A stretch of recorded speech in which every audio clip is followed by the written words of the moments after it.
질서는요, 나도 중요하지만 모두가 다 중요합니다. 이걸 인정할 때 질서가 생기는 거고, 이거 인정할 때 여질이 만들어지는 것이고요. 그런 사회가 평화로운 성숙한 사회가 되는 거잖아요. 그런데 다른 사람이 어떻게 되든지 말든 나는 그냥 빨간불도 막 지나가고, 아니 내가 잘못 사고 나면 저 사람 죽잖아요.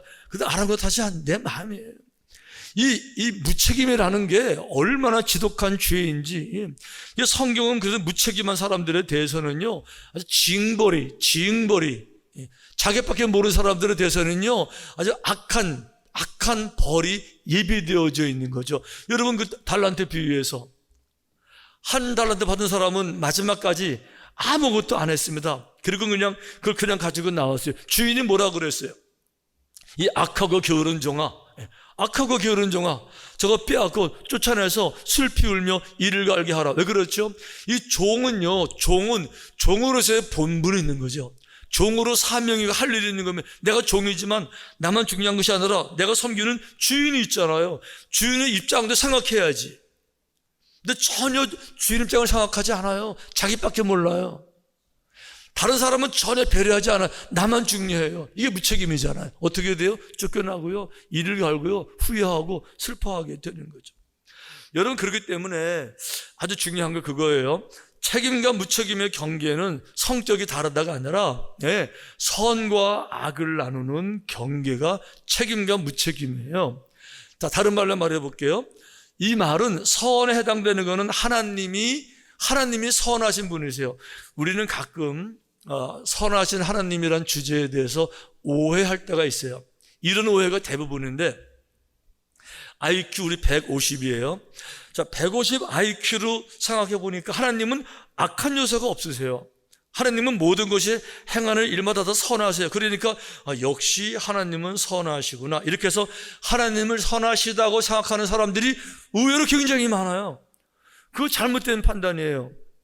우리 생각에 성경을 읽어볼 때 하나님이 의에서 선에서 어긋나는 것이 없으니까 선한 분이 아니고, 그게 아니에요.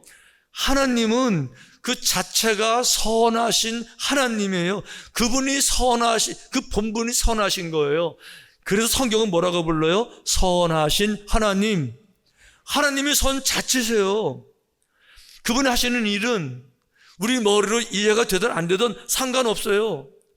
이해가 안 돼도 상관없어요. 그분 자체가 선이에요. 그리고 악은 뭐예요? 그분을 떠나는 것 자체가 악인 거예요. 그러니까 책임과 무책임이라는 말은, 하나님은 선하신 분이기 때문에 그분은 모든 책임의 원초적 근원이세요. 다른 말로 말해볼게요. 우리는 하나님의 형상대로 지음 받았다. 무슨 얘기죠?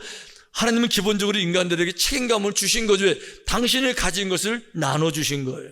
그러면서 하나님은 우리 사람들을 통해서 역사하시잖아요. 당신이 강제로 벼락 내리시고 이렇게 하는 것이 아니라 늘 그 시대의 사람들을 뽑아서 역사하시잖아요. 어떤 사람을 내가 축복하고 어떤 사람을 뽑아서 내가 내 일을 할 때 하나님이 무엇을 근거로 뽑으시겠어요? 그게 당신을 닮으신 최고의 선에 이르는 책임감을 보고 사람을 뽑으셔서, 책임감이 많은 사람들, 정직한 책임감, 성실하게 책임을 감당하는 사람, 충성되게 책임을 감당하기를 원하는 사람, 자기 자신보다도 모두를 다 생각한 이런 사람들, 그런 사람들 뽑아서 그 시대의 위대한 지도자로 삼으시는 줄로 믿습니다. 아멘? 성경은 이런 이야기를 가득 차 있어요. 쉬운 얘기 하나만 해볼게요. 다윗 예를 들어볼게요. 다윗은 형제가 8명입니다. 그 집은 집에 하는 일이 뭔가 하면 유목민이 양을 치는 것이 그 집의 제일 중요한 본업이에요. 그러면 양을 쳐야 되는데 누가 양을 쳐야 돼요? 자식이 8명이나 있으면요, 이 유목민에게 양 치는 거는 본업이니까 목숨 걸고 하는 거잖아요. 제일 중요한 큰형이 나가서 해야죠. 큰형이 못해요? 그러면 둘째형이라도, 왜? 나이들도 좀 더 먹고 경험도 많고 싸움도 할 줄 알고 이런 사람이 나가서 양을 쳐야 되는데요, 형들은 안 하는 거예요. 형들은 이런 각종 핑계를 대고 다 빠져나갔는데 마지막 막내에게 그 일이 이제 돌아가는 거예요. 그 일이. 자, 마지막 막내 모습이 어떤 모습인가 하면 성경을 보세요. 자, 사무엘이 왕을 뽑아야 되는데 다윗이 얼마나 어린지 힘이 없는지 왕감으로 안 보여서 아버지도 거기서 제쳐놓은 그 모습이 지금 당시 다윗의 모습이잖아요. 그러니까 이런 모습으로 나가서 양을 칠 때 다윗이 화가 나겠어요, 나겠어요? 여러분 같으면 짜증이 나겠어요, 나겠어요? 예. 이 마음에 원망이 있겠어요, 있겠어요? 저 같으면 당연히 있을 것 같아요.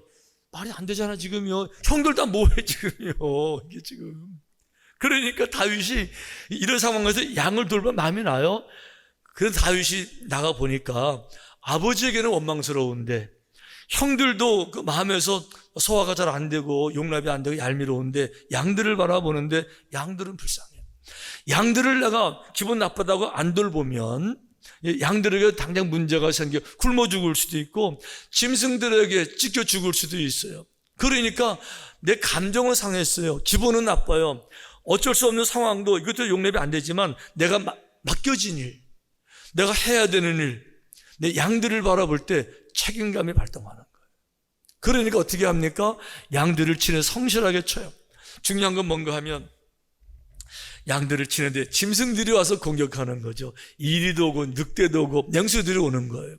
자, 맹수를 내가 손으로 막을 방법은 없어요. 근데 생각해 보니까 돌은 힘이 있으니까 돌로 치면 되잖아요. 그것도 손으로 던질 힘이 없지만 물맷돌은 손으로 하는 거 10배 힘이 있으니까 물맷돌 연습을 그래서 하는 거예요.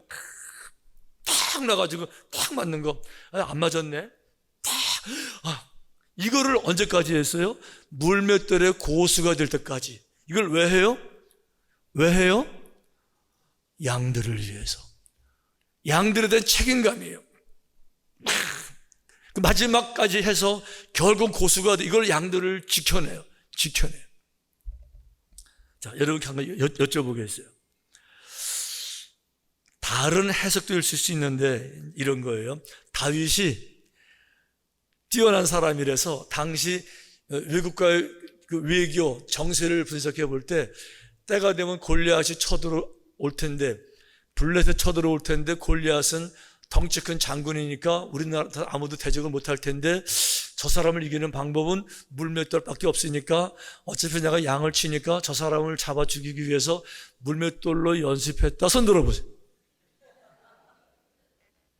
봐요. 한 분도 안 계시죠?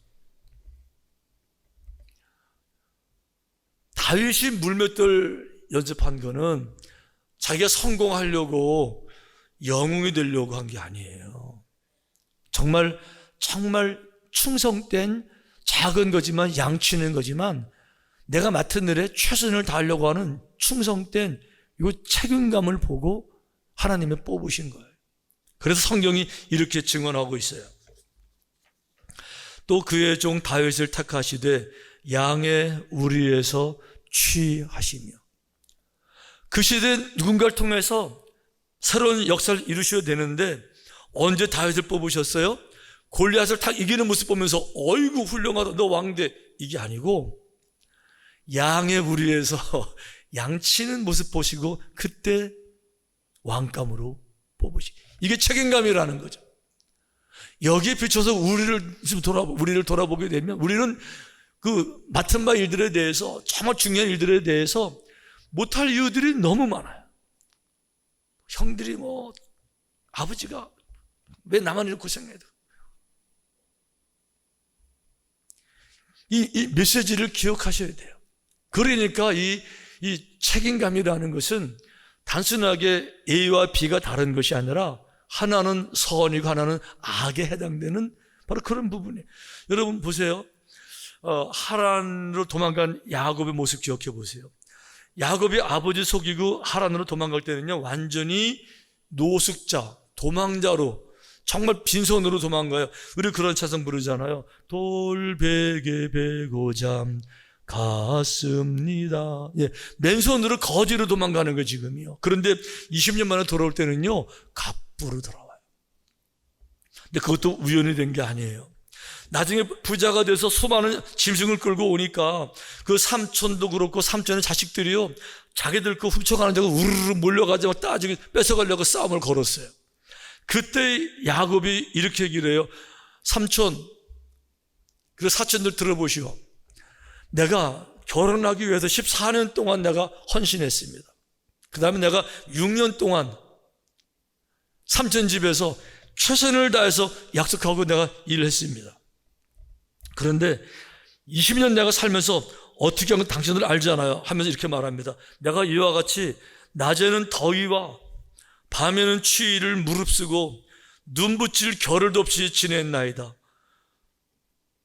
저는 이 한 문장에 마음이 녹아졌어요. 이 다윗이 이게 지금 빈말이 아니고요, 이 말을 듣고 삼촌 라반도 할 말을 잃었어요. 사실이니까. 이 말을 듣고 자기를 죽이려고 왔던 사촌들도요, 이 말 앞에 그냥 다 손을 내렸어요. 사실이니까. 이 말은 이런 얘기예요. 이 낮의 더위, 사막의 더위가 오늘날 우리 더위만 하겠어요? 더 뜨겁지? 근데 저도 이 더위 가운데 짜증이 나요. 가끔 더울 때는요, 꾀도 부리고 싶고 그냥 못하 쉬고 싶고 손 놓고 싶고 그래요. 그런데 야곱 뭐라 그래요? 이 더위 속에서도 내가 눈 붙일 겨를 없이 지냈다는 거죠. 이 덥다고 핑계대지 않았다는 거예요. 추위도 마찬가지죠. 더위만 문제가 돼요. 추울 때 얼마나 추워요. 그런데 뭐 더워서 안 되고 추워서 이것이 아니라 어떤 상황이 돼도 내가 맡은 일, 그게 뭐예요? 짐승들 돌보는 일, 내가 맡은 일, 내 책임을 다하기 위해서 내가 눈 붙일 겨를 없이 지냈습니다. 이 말 앞에 자기를 죽이고 이걸 뺏어가려고 왔던 그 많은 사람들이 그냥 숙연해져서 저 말은 사실이야 이러더라고요. 책임감은 그런 거예요. 하나님은 책임감을 축복하시고 그 사람을 축복하는 것이 아니라 책임감을 축복하셔서 책임감을 가지고 있는 사람들은 그 축복을 고스란히 내가 받아들일 수 있지만 내게 책임감이 없는 사람들은 기본적으로 축복을 받을 만한 그릇이 준비되지 않았어요. 그런 문제가 있다는 점에 대해서 성경은 반복해서 알려주고 있는 거예요. 오늘 본문에는 또 다른 책임감 얘기가 하나 나오는데 좀 특별한 얘기가 하나 나와요. 엘리 제사장 시대에 엘리 제사장과 두 아들 완전 타락한 사람들이잖아요. 회개하지 않고 거룩하지 않고 음란하고 죄를 잃은 사람들인데 전쟁에 계속 지니까 법궤를 들고 나가요. 법궤를 가지면 이길 줄 알고. 전쟁에 지고 자기들은 죽고 법궤 빼앗겨가지고 법궤가 지금 블레셋 사람에게 가 있잖아요. 하나님 바라보실 때 내 거룩한 내 법궤가 아니 이방 나라에 우상 나라에 가 있을 때 안 기쁘시죠? 그 나라에 저주를 내리십니다. 온 나라의 질병, 그래서 온 나라의 백성들을 다 죽게 하세요. 그러니까 많이 죽고 나니까 보세요. 죽지 아니한 사람들은 독한 종기로 치심을 당해 성읍의 부르짖음이 하늘에 사무쳤더라. 온 나라에 저주가 임했어요. 대부분 다 죽었어요. 남은 사람들은 막 부르짖어요. 그러면서 사람이 생각해 봅니다. 왜 우리 나라에 이 저주가 임했을까 하면서 혹시 법궤 때문에 이 생각을 하는 거예요. 생각이 둘로 나눠졌어요. 하나는 정말로 하나님이 살아계시는데 거룩한 것을 뺏어 와서 저주받느냐 하나, 또 한 가지 그런 게 어디서 우연이야 요 하나, 둘로 나눠졌어요. 이런 가운데 사람들이 정말 아주 중요한 지혜를 하나 짜냅니다. 이게 하나님의 뜻이라는 것을 알아볼 수 있는 지혜를 짜내는데 이 지혜가요 솔로몬급이에요. 이렇게 합니다. 자, 하나님이 하시는 거라 그러면 그분은 미물을 통해서 역사하시니까 사람들을 손대지 않게 새끼를 갓난 암소 2마리를 끌고 오자. 그리고 암소 2마리에게 수레를 매서 그 수레에다가 법궤를 실자. 그리고 암소 2마리에게 고삐를 매지 말고 그냥 어딜 가든지 간에 가게 놔두자. 그리고 송아지를 같이 가게 하지 말고 송아지를 옆에 둬서 송아지를 울게 하자. 그러면 어떤 소든지 간에 새끼를 낳았으면은 젖먹이기 위해서 송아지에게 가는 게 본능이니까 우연이면은 송아지에게 갈 것이고 하나님이 하신 일이라 그러면은 송아지에게 안 가고 그 가는 중간에 길이 수없이 많지만은 이 길 저 길 기웃거리지 않고 이스라엘로 바로 가서 첫 동네 베스메스에 가게 될 테니까 한번 해보자. 와, 이거는 솔로몬급이에요. 자, 성경이 이렇게 돼 있어요. 보고 있다가 이제 소에게 고삐를 끼우지 않고 그냥 보고 있다가 만일 괴가 그 본지역길로 올라가서 벳세메스로 가면 왔다 갔다 하지 않고 이스라엘 벳세메스로 바로 올라가면 이 큰 재앙은 그가 우리에게 내린 것이요 그렇지 아니하면 우리를 친 것이 그의 손이 아니요 우연히 당한 것인 줄 알리라. 이래가지고 이대로 합니다. 암소 2마리 끌어다가 이제 수레를 묶었어요. 이제 법계 실었습니다. 그리고 이제 그 새끼들은 저 집에서 울게 해요. 새끼들이. 그러면 이제 암소 2마리가 고삐가 없습니다. 어디로 가야 됩니까? 당연히 지금 자기 젖이 나오고요. 새끼는 배고파서 울어요. 어디를 가야 돼요? 보통 암소들은요, 새끼에게 갈 건데 여긴 그렇지 않아요. 하나님이 암소지만 해야 할 일을 알려주시는 거죠. 성경에 이렇게 되어 있어요. 암소가 벳세메스 길로 바로 행하여 대로로 가며, 사방에 길이 많은데 여기 가다가 아니네, 이것이 아니고 처음 가보는 길인데도 암소가요 대로 큰 길로 벳세메스로 그냥 가는데, 그냥 가는 게 아니에요. 갈 때에 울고. 와, 저 여기에 마음이 녹아졌어요. 새끼에게 가야 되는데 지금 갈 수가 없어요. 지금 자기 자신들에게 거룩한 사명이 맡겨졌어요. 이 법궤를 가지고 이방 땅을 떠나야 돼요. 이 법궤를, 거룩한 법궤를 거룩한 것으로 옮겨야 돼요. 지금이요, 하나님이 그 사명을 주셨어요. 그런데 인간적으로 걸려요. 새끼들의 눈에 밟혀요. 새끼에게 갈 수 없어요. 그러니까 울어요. 암소들이 울어요. 소들이 울어요. 소들 어떻게 울죠? 음메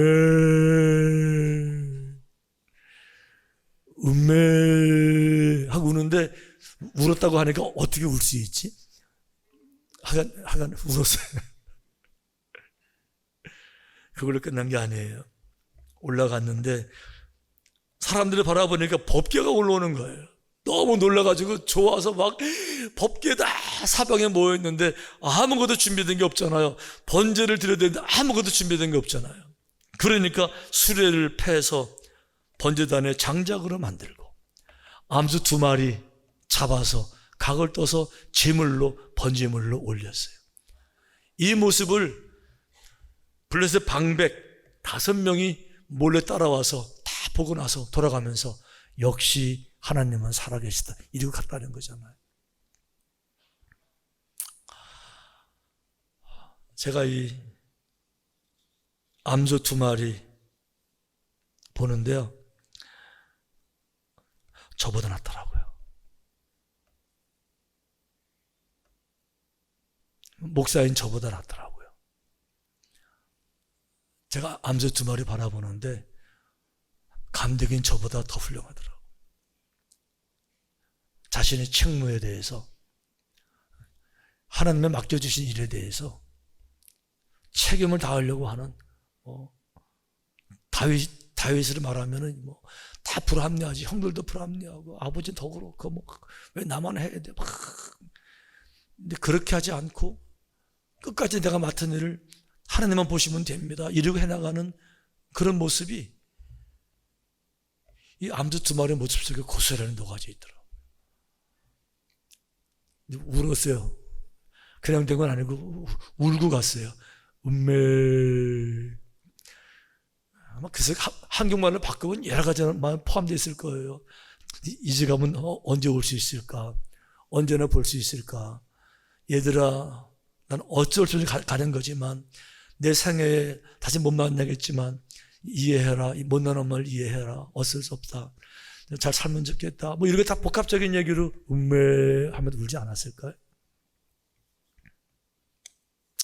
중요한 거는 이 소가 아니라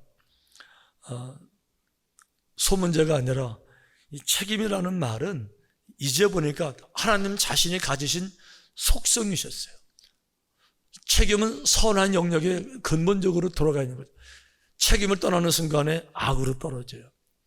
알고 보니까 책임 하나가 만들어지기 위해서는요, 책임 하나로 되는 게 아니에요. 책임은 다른 말로 말하면 보석함, 보석 상자 같아요. 보석 상자가 하나인 줄 알고 뚜껑을 열었는데 그 속에 값진 보석들이 가득 차 있어요. 예를 들면 그 속에 성실이란 보석이 들어가 있어요. 왜 그렇죠? 성실하지 않으면 책임은 애초에 불가능해요. 그 속에 충성이라는 단어가 들어가 있어요. 왜 그렇죠? 충성이라는 말을 빼버리면 제 책임이라는 말은 불가능해요. 그 속에 최선이란 말이 들어가 있어요. 왜 그렇죠? 최선을 다하지 않으면서 책임이요? 불가능하죠. 그 속에 정직이라는 단어가 포함되어 있어요. 왜 그렇죠? 정직하지 않군요. 책임 다하지 않아요. 눈 가리면 다하지. 뚜껑을 열었더니 거기에 사랑이란 말이 포함되어져 있어요. 왜 그런가 하면 사랑 없이는 책임은 불가능해요. 왜 그렇죠? 사랑하는 만큼만 책임지는 거예요. 사랑하면 책임질 것이고요. 사랑 안 하면 관심도 없을 거라고요. 사랑하니까 목숨 걸고 책임지는 거지. 사랑 없으면요 책임도 안 지는 거죠. 그 속에 사명이라는 말이 포함되어 있어요. 사명을 자각하니까 끝까지 책임지고 사명을 감당하는 거예요. 이러고 보니까 책임 시시한 건지 알았는데, 이게 모든 영역에서 인간의 존엄성을 갖게 하고 가장 선하게 하는, 가장 값진 길로 걸어가는 지름길. 할렐루야. 이 책임감을 다한, 힘들었지만 책임을 다 감당하고 마치는 사람 이야기 하나가 성경에 나와요. 사도 바울인데 이렇게 말했어요. 나는 선한 싸움을 싸우고 나의 달려갈 길을 마치고 믿음으로 지켰으니 선한 싸움이요. 정말 힘들었어요. 또 참아야 되고 또 참고. 선한 싸움은 감정에서 싸워 이기는 싸움이 아니잖아요. 감정적으로 죽는 싸움이잖아요. 기분 나쁜 거 말하는 싸움이 아니잖아요. 기분 나쁜 거 참아내는 싸움이잖아요. 나를 내세우는 것이 아니고 나를 죽이는 싸움이 얼마나 힘들어요. 근데 끝까지 잘 감당했어요. 달려갈 길 정말 힘들었지만 잘 감당했어요. 믿음도 지켰어요. 이제 후로는 나를 위하여 의의 면류관이 예비되었으므로 주 곧 의로우신 재판장이 그날에 내게 주실 것이며 내게만 아니라 주의 나타나심을 사모하는 모든 자에게, 나만 주시는 것이 아니라 나처럼 누구든지 간에 자신의 선한 싸움을 잘 싸우는 사람들, 달려갈 길을 감당해 이런 모든 사람들에게 주님 만났을 때 의의 면류관을 주실 것이다. 우리는 이것을 궁극적 책임이라고 불러요. 결국은 모든 사람들은 책임 문제를 놓고 주님 앞에 서야 돼요. 마지막 총체적 근본적인 책임이에요. 이 책임의 문제는 그동안 내가 책임을 모든 영역에서 다 했냐? 그거 물으시는 책임이에요. 다른 말로 말하면 인생에 대한 책임이에요. 네 인생을 값지게 살았냐? 그걸 물으시는 거죠. 네 인생을 어떻게 살았냐? 내 인생 값을 다 했냐? 우리 인생 값은 뭐죠? 나는 내 인생을 위해서 한 게 아무것도, 선물로 내 고귀한 인생이라는 걸 선물로 거저받았어. 너무 귀한 선물이에요. 거기다가 내가 구원받기 위해서 주님께서 당신의 생명을 십자가에 죽이실 만큼 우리를 사랑하셔서 우리를 책임지시고 돌아가심으로 말미암아 내가 새 생명을 얻었어요. 내 생명 값은 주님의 생명 값만큼 내가 갑자기 비싼 건데, 이 비싼 값 가지고 내 생명을 어디다 썼는데, 중요한 거는 중간에 또 다른 제3의 인물들이 있다는 거. 이런 사람들은 주님께 가지도 못하고 도망도 못 가고. 왜 그런가 하면 평상시에 교회를 나왔어요. 십자가 얘기도 들었어요. 그 사랑 얘기도 들었다고요. 이런 책임 얘기도 듣는다고. 하지만 내가 말씀대로 살지 못했어요. 뻔히 알면서 말씀 지키지 못했고 주의 뜻대로 하지 못했어요. 주님 만나면 혼날 거 알아요. 그러니까 주님이 귀한지 알지만은 주님께 갔다가 너 왜 그렇게 해서 혼날까 봐, 내가 너 몰라 이럴까 봐 가지도 못하고, 도망도 못 가고, 도망가면 지옥인데 너무 저기 영벌이니까 그 불구덩이 도망도 못 가고, 가자니 환영 안 해주실 것 같고, 도망가자 무서워 이래가지고 왔다 갔다 하는 그 가운데 안 계시기를 축원합니다. 아멘? 진짜요. 정말 거기에 안 계시기를 축원합니다. 주님 오시는 날 주님께 뛰어가서 주님 할렐루야. 자신의 인생에 총체적 책임을 질 날이 오실 거예요. 주님을 기쁘시게 하고 주님과 함께 값지고 보람된 그런 삶이 되시기를 주님의 이름으로 축원합니다.